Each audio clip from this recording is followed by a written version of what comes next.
New Mexico and Arizona and looking out the windows at the Indians selling their wares along the highway, and the mountains in the distance, the desert, the changing landscape, the plants along the way, the animals running along the tracks were all so exciting to him. And I picked up that excitement, this love of the adventure of travel. And we would go, on the day we were to travel, we would go to the beautiful small depot in Pampa, Texas, and stand excitingly waiting for the super chief to show up. And we could hear it at a great distance as it got closer and closer to Pampa. And I would dare myself to stand as close to the tracks as I possibly could. Of course, it was not too close because my parents wouldn't permit it, but still I would sort of push them back so they were not holding on to me, and try to stand as close to the tracks as I could as this gigantic engine making all this noise came into the station. And as it got closer and closer, I would slowly inch back, because it was so frightening when it came in. But I was so excited to be able to enter this big monster. And the minute we stepped into the train, we were transformed from a small Texas town into great luxury.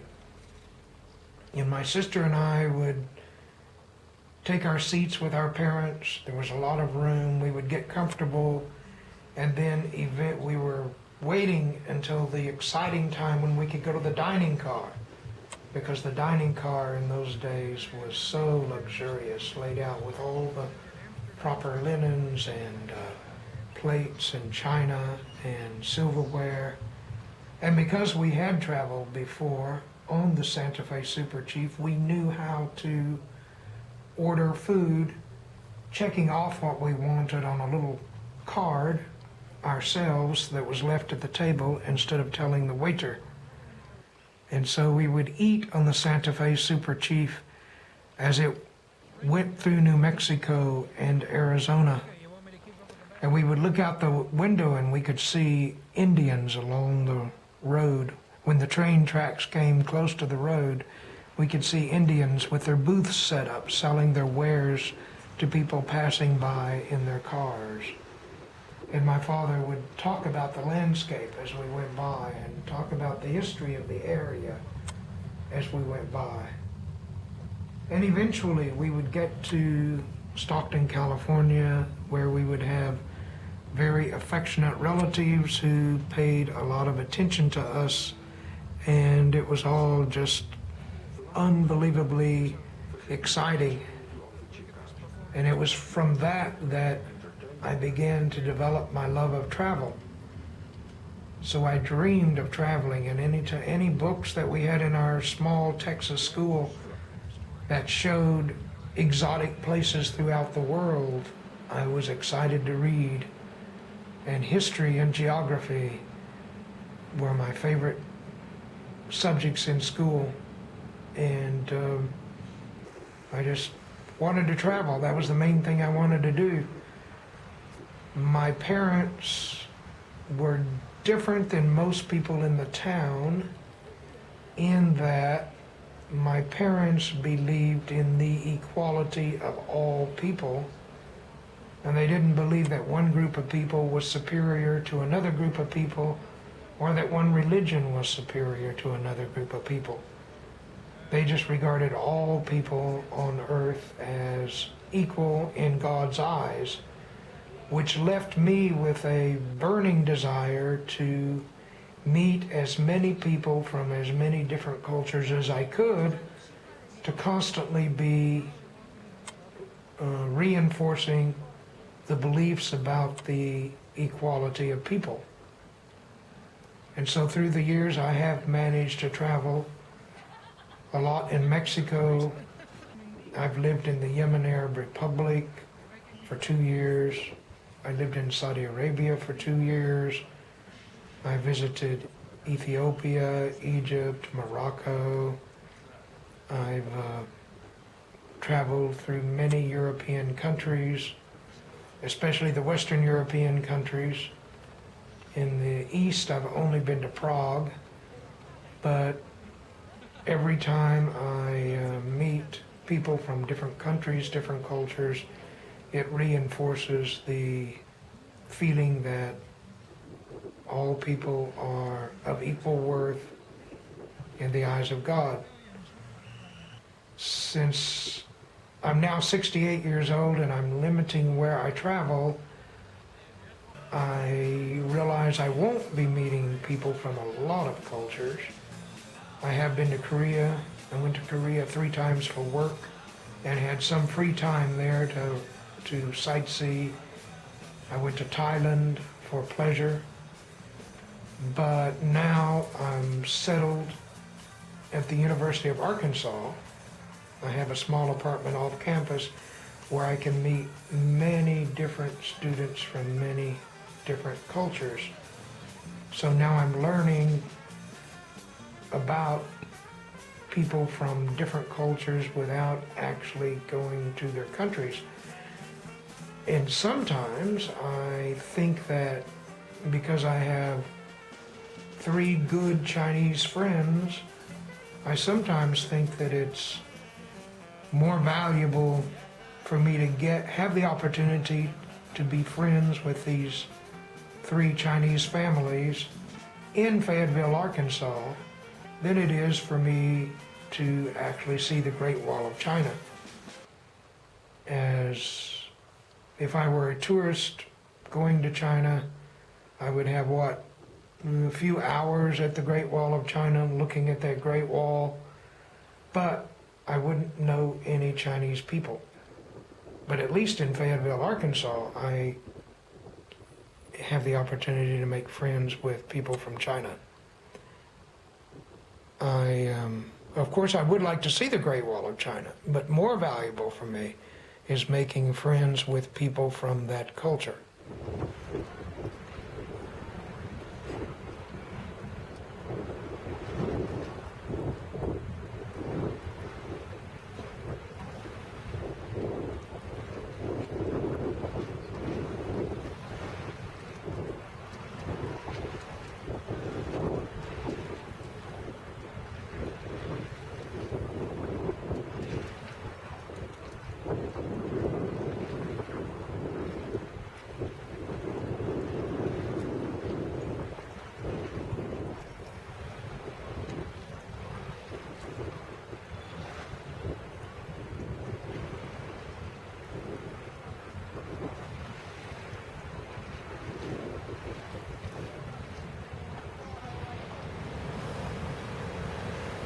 What? Sí. Tell you about what? Steve? Sí. I don't know any Steve. I wish I did know Steve, but I don't. Tell you about the sea? Oh. Well, let's see, I can tell you about my history in the sea. Well, I was born in Richmond, California, which is near the sea. But my parents took me to California, took me to Texas, and so I grew up very excited to see the sea, the ocean, actually. I didn't actually see the ocean again until I was 14 years old, and we made a trip to California.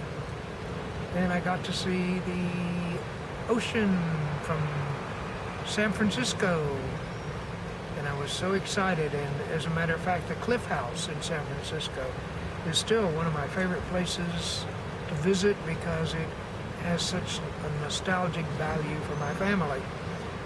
It was the only place in that area where you could watch the waves crash against the rocks, and in those days it was the only place where you could see sea lions, and we used to spend hours there watching the sea lions.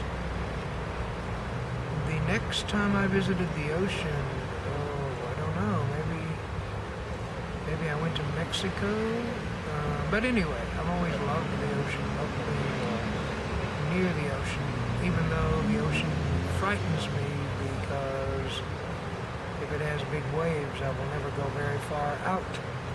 So the farthest out I've ever been in the ocean, in this case the sea, was the Arabian Gulf, which was so shallow. The part we were in was so shallow you could walk a long way out into the bay before it ever got above your knees. I was sent to Hawaii 3 times for work, and always enjoyed going to Sunset Beach to watch the surfers and the big waves. So that's been my history of the sea. And one of my favorite songs that I used to sing to my friends in Yemen late at night when we would be walking home from an event, we would all sing, including the Yemenis, by the sea, by the sea, by the beautiful sea, you and me, how happy we'll be. I want to be beside your side, beside the seaside, by the beautiful sea. Dum, dum.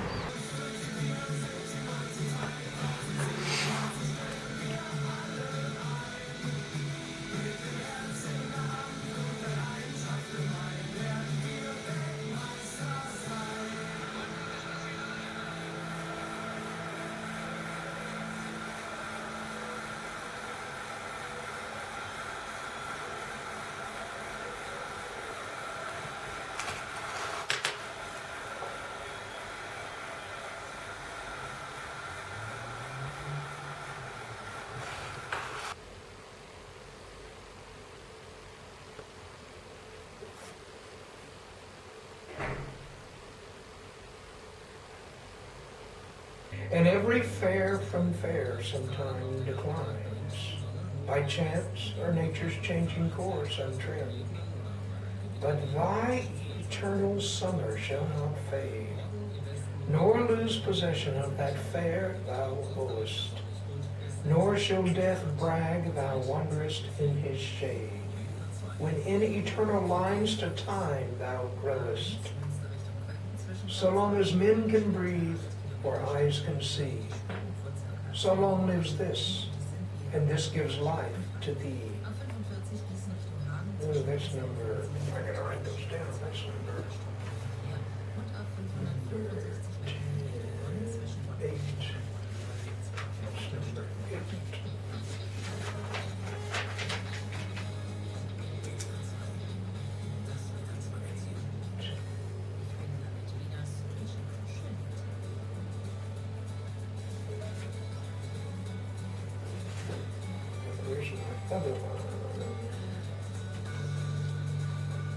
I like poetry because I like the sound of the words, and I like the emotion expressed in the poem, when of course it's an emotion that I can connect with. As in Shakespeare's sonnets, there are several of his sonnets that I especially like, referring to love, but mainly with Shakespeare's sonnets, it's simply the sound that comes together that makes it sound like music. With Robert Frost's poems, they're very simple, but they express a lot of emotion. I like the simplicity of them, and I like the beautiful sound when they're being read. There's one poem of Lord Byron that I like called The Prisoner of Chillon, and I like certain parts of that poem. It tells a great story, of course, even though not a true story, but sort of relates a legend that supposedly occurred in this castle on the shores of Lake Geneva, and talks about, the poet is talking about the deaths of his 2 young brothers, and it just sounds really beautiful to read and has wonderful emotion connected with it.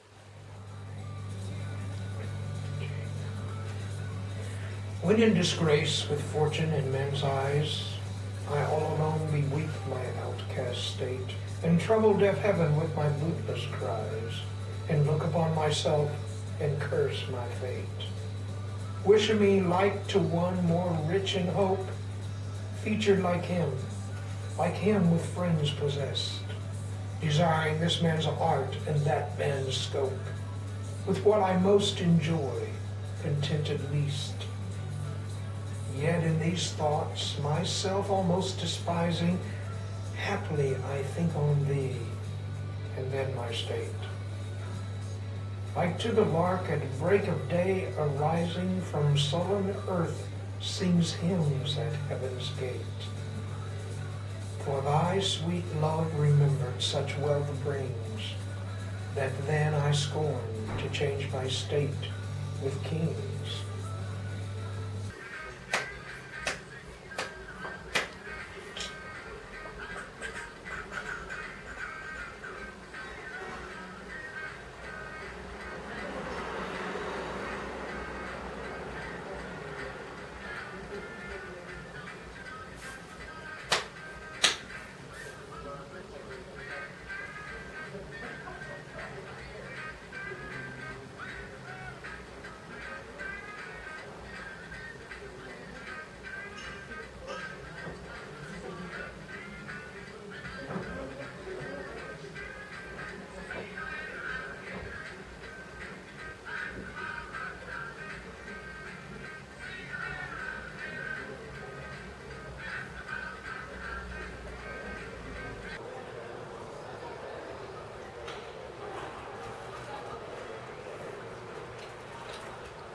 Especially licking my fingers.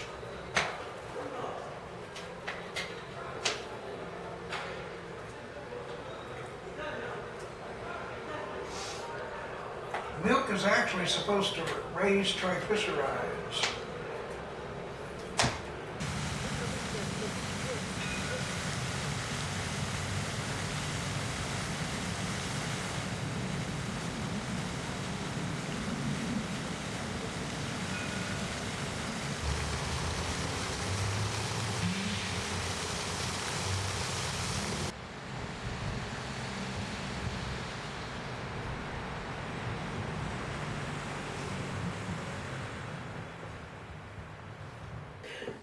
I think I have the best retirement life for myself, having the personality that I have, the interests that I have, and being single that one could possibly have in Fayetteville, Arkansas.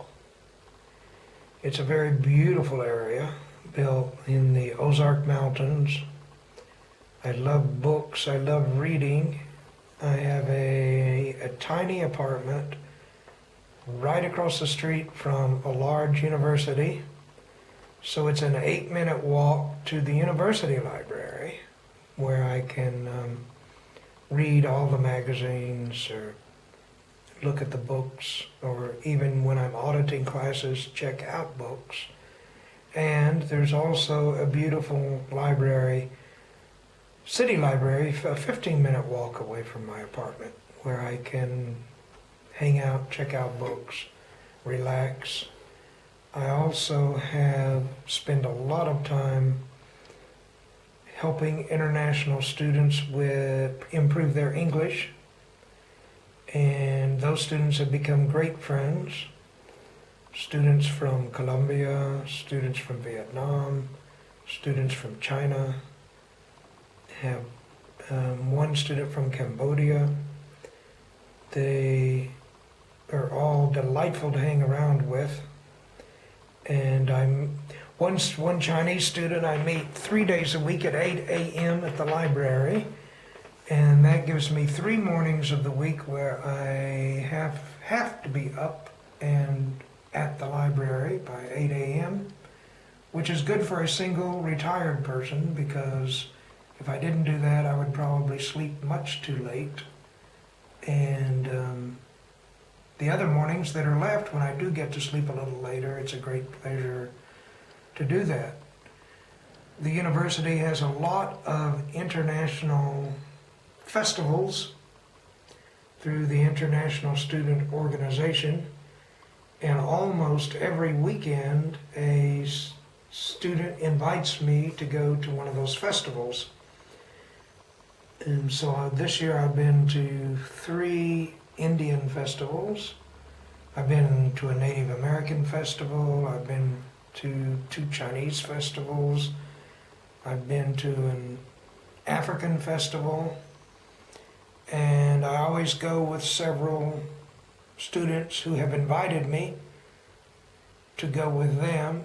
And I always meet other students that I know there, so it's a very friendly atmosphere. I also do a lot of favors for international students, like my neighbors from Vietnam. I take them to the grocery store. I have some Indian neighbors who live 2 levels down from me in the apartment complex, and I take them to the grocery store. If a student needs to go to the airport, I take them to the airport or pick them up at the airport. Once in a while we go out for good meals. Some of my students, as to thank me for helping them with their English, will take me out for meals. I also audit classes at the university, and I've audited classes on architecture, on art history, on many different subjects that are a lot of fun. One archaeology class that are very, very interesting. When I audit classes free of charge for people my age, I also have access to the other university facilities, such as their health club, which includes a beautiful swimming pool and a very friendly atmosphere. So I go there and go swimming. I also take yoga classes to try and stay in shape somewhat. And I bicycle on the trails. They have trails throughout the Fayetteville area for walking or for bicycling. And a 10-minute walk from my apartment is the Walton Performing Arts Center, where I can go to the theater, to ballet, to opera, to a musical show, traveling musical shows. So it's a delightful atmosphere living in Fayetteville, Arkansas. If I want to get out, I often take students to beautiful areas near Fayetteville, Arkansas also, such as Eureka Springs, Arkansas.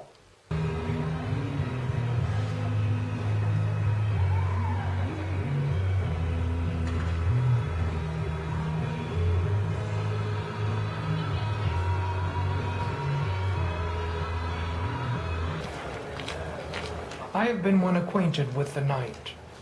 I have walked out in rain and back in rain. I have outwalked the farthest city lights. I have looked down the saddest city lane. I have passed by the watchman on his beat and dropped my eyes, unwilling to explain. I have stood still and stopped the sound of feet when far away an interrupted cry came over houses from another street, but not to call me back or say goodbye. And farther still, at an unearthly height, one luminary clock against the sky proclaimed the time was neither wrong nor right. I have been one acquainted with the night.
verder nu. En bij ons was de winkel echt als toen hier.